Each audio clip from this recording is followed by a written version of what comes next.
Los Gatos Paul, 13. He's making mild attempts with his knife to cut his neck. He's standing in 7-Eleven. Mark, come on, put it down. M10, be advised. Mark's in there with his knife, holding it at me.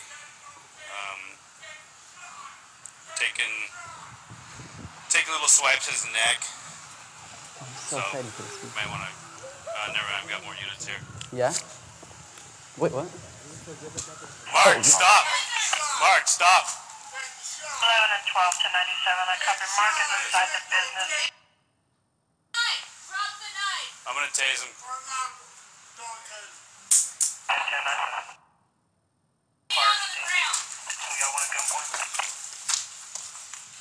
Sam 10, copy, starting fire, and one at gunpoint.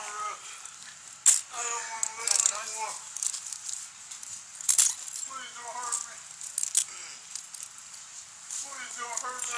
Mark. I don't want to die like this anymore. Mark, got the left word code for 10-15. 3-4-11, copy, code 4, 10-15 with one. Do we still need medics? Warrior versus Guardian. The video you just saw was captured on one of our officers' body-worn cameras. And I showed it to you this afternoon just to try to have you get a little bit of an idea what it's like to be a police officer. And there's a new term that's kind of caught fire in the last year, and it's carried a lot of discussion in police work, in police administration, and it's warrior versus guardian. And so what we're starting to see, as you all know, there's been a lot of critical incidents throughout the United States, and law enforcement is being critiqued, and rightfully so. And what we want to be able to do is to do a better job. And so some of the discussion, again, has come up about, as a police officer, should our mindset be a warrior or should it be a guardian? So when I think about it for myself, I think about what is a warrior as it relates to police work. Well, a warrior is probably somebody who's going to escalate a situation, who's going to command people, and who's going to force compliance. Where a guardian is somebody who's going to de-escalate that situation, communicate with the public, and hopefully gain compliance. And it's really interesting, as you deal with a lot of different people when you are a police officer, you can really tell who has been treated properly by the police, and there's sometimes where you can tell who the citizens who had negative contact with the police. And it was late one night, I was in Los Gatos, I made a car stop. It was just for a vehicle code violation, it wasn't gonna be a big deal. But as I approached the vehicle, I noticed that there was two Hispanic males in the driver's seat and passenger seat. The driver had his hands locked on the steering wheel, and the passenger had his hands pressed up against the dashboard. And I looked in, I was like, what are you guys doing? This isn't a big deal, your tail lights are out. Can I see some driver's license and registration? And they were really afraid. I mean, they weren't playing around. I mean, they were really scared. And so once I got their driver's license and got to talk to them a little bit, they were from the Central Valley, and that was their experience with law enforcement, is when they got pulled over in the middle of the night, that if they didn't be very careful about where their hands were and follow commands very directly, that contact would probably turn maybe not so well for them. So a little bit about me. I started in law enforcement in 1996. I started a little bit late in life and had some friends that were police officers. So I tested for a large agency, and I was fortunate enough to get picked up by that agency. And it was a really good agency, but it was different. There was something for me that I was missing. We were super busy. We would go call to call.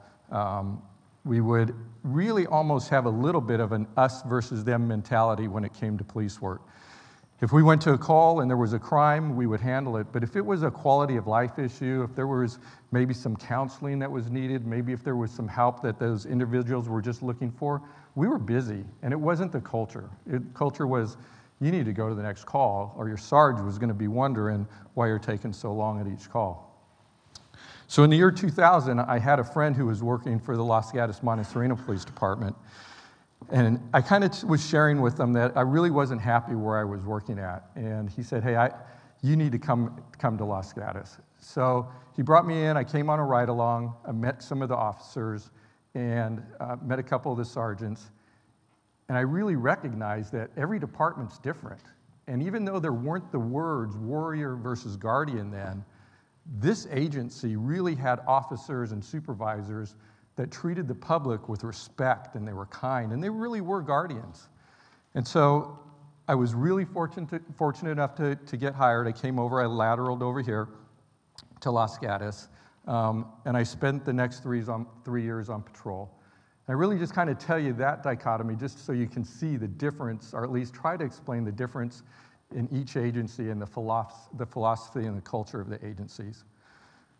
So I spent about 3 years, like I said, in patrol, became a field training officer, and then there was a specialty assignment that was opening up, and then Chief Frisbee, who's the chief now, he was going to come out of that assignment, and it was really a hand-picked assignment, and it was a specialized team, and it was headed by the Department of Justice, and it was overseen by the Bureau of Narcotics Enforcement. So that team investigated high-level drug trafficking, gangs, murder for hire, any type of violent crime that the task force would be asked to handle. And so when I was first asked to go into that task force, I didn't want to go. I thought, man, this thing, I'm going to be with a bunch of meat eaters again, for lack of better words. I'm going to be with a bunch of warriors, and that's really not my style of policing. So the chief talked to me, and he said, it's not what you think, that you have to be able to talk to people in this task force. You're not going to be able to be successful being an us versus them mentality. So in 2000, 2003, 2004, I went into the task force. I changed my appearance, and I started working in an undercover capacity. And it was just amazing. He was right. He was right. These guys were high speed, don't get me wrong. We were incredibly effective. And there were times that we did have to have the warrior mentality. But the only way we were successful and the way we made our cases was by developing relationships. And it may sound funny, but we were developing relationships with the suspects. If a suspect got arrested and they wanted to work their case off, they didn't want to go to jail, they would bring those suspects to us, and we would interview them and to see if there would be a match. And they needed to trust me. They needed to trust that what I was telling them that I would follow through with. And at some level, I needed to trust them as well, because the way it worked is they would introduce me into their group. They would introduce me into their friends, vouch for me, not as a police officer, as another criminal, to be honest with you. And that's how we would make our cases. So one of our a case that I'm really proud of was a prison gang case. It was the Nuestra Familia. And so the Nuestra Familia actually is the head over the Hispanic prison gangs in Northern California. And they actually have authority over the street gangs, the norteños, in all of California. And so it took us almost a year to really infiltrate the case. There was several search warrants that were executed, and we were able to, fortunately enough, get a bunch of guns, a bunch of drugs, and put a whole bunch of people in jail. But again, the reason why I tell you this story is because when we made entry into this house, and then once everybody was secure, there was the head of the Nuestra Familia for Northern California, and I had an opportunity to talk to him. I treated him with respect. I treated him with dignity. He wanted his socks before he went to jail. He wanted his shoes. I got him all that stuff. And on the ride to jail, he started telling me things, and not things that would get him in trouble, but just kind of how their operations work. Some of the things that I just needed to understand about how they made certain deliveries and how some of their security processes. So again, it worked for me because it was a guardian-type mentality. It wasn't that us versus them. Even though they were the criminals and needed to go to jail, they still needed to be treated with respect and dignity, just like any other human being. So in 2007, I came back to the police department, cleaned up. This was my commander at the Department of Justice, Bob Metzer, and he really taught me how to be a leader. He was a true servant leader. He took care of his folks. We had very few use of force incidents in the 4 years that I was on the task force, and it was really because of him, because he would really instill in us that you didn't have to be at war with people. And you had that term, war on drugs, but we didn't have to be at war with the people. They still needed to be communicated with, and they needed to be talked to in a way that we could gain their compliance. So I thought about that. How can I bring back those values to the department once I promoted? And how can I ensure that the Los Gatos Montesino Police Department would be a department that folks would respect and they wouldn't be afraid of, and that we would be guardians? So I promoted through the ranks. I became a corporal, a sergeant, detective sergeant, and then when I got promoted to the rank of captain, I was with now Chief Frisbee, and we started thinking about how we would change our hiring practices. And so what we did is we actually tied our vision to how we hire people. And so for those of you that don't know, the police department's doing 3 things. We're building a highly competent professional police department, providing traditional law enforcement services. We're building community relations, and we're engaging in community problem solving with our ultimate goal of getting to know everyone in the community. So think about that video and that ultimate goal of getting everyone to know everyone in the community.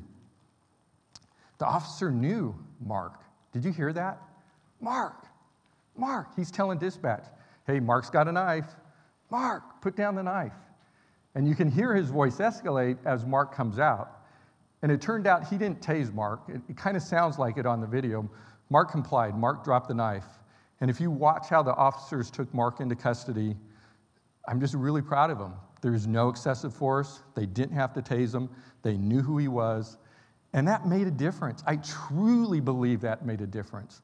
If we in police work, if we can see and join our community and not be an us versus them type police, if we can be a guardian of the community, it's going to work for us. I really believe it's going to work for us, and not just here in Los Gatos. I think it can work in the larger agencies. I think it can work in the larger agency it came from.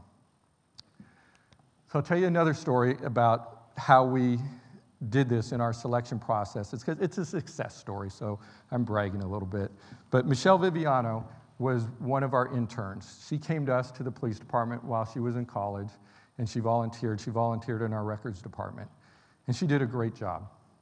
And we saw the way she interacted with people at the front counter, and she just had a way about her that was very easygoing, and she had that ability. And she wanted to get into police work, so we hired her as a community service officer. And the community service officers actually work alongside the police, and they go to calls. They'll take cold calls for service. So in other words, when I say cold calls, it's say a burglary or a theft where there's no suspects, there's no suspect information. She just needs to document the report. And then an opening came up in the library. The library wanted to have some type of presence, and we partnered with the library, and we put Michelle in the library as a CSO. And some of you may know her, and that's a picture with some of the students, I think from Los Gatos High School, and Michelle while she was in the library. She finished her degree. She went through a bunch of oral board testings, the technical testing, the chief's oral, captain's oral, and we decided to hire her. And we don't do that very often here. We hire people, but we mostly hire laterals because it's very expensive to put somebody through the academy, and there's a 6-month training time before she can even come back to us and then get into our field training. But I'm really happy to announce that yesterday, Chief Frisbee swore Michelle in as our newest police officer with the Los Gatos Montesino Police Department. And we did that because she has that capability of communicating with people, holding people accountable, but still being able to be that guardian, having that guardian mentality. It really doesn't stop there. One of the other things that Chief Frisbee did when he got appointed to the position is he restructured the police department. So what we did was we promoted 2 new lieutenants, we had some retirements, we had the ability now to have 3 new sergeants and 3 new corporals. But when we did our promotional testing, we really focused on, and now the word warrior and guardian has been discussed. And so we asked every one of these supervisors, are you a warrior or a guardian? And each and every one answered it, and I can't say it's right or wrong because it's controversial throughout the United States, but for us in this department, we want our officers, we want our supervisors to be guardians.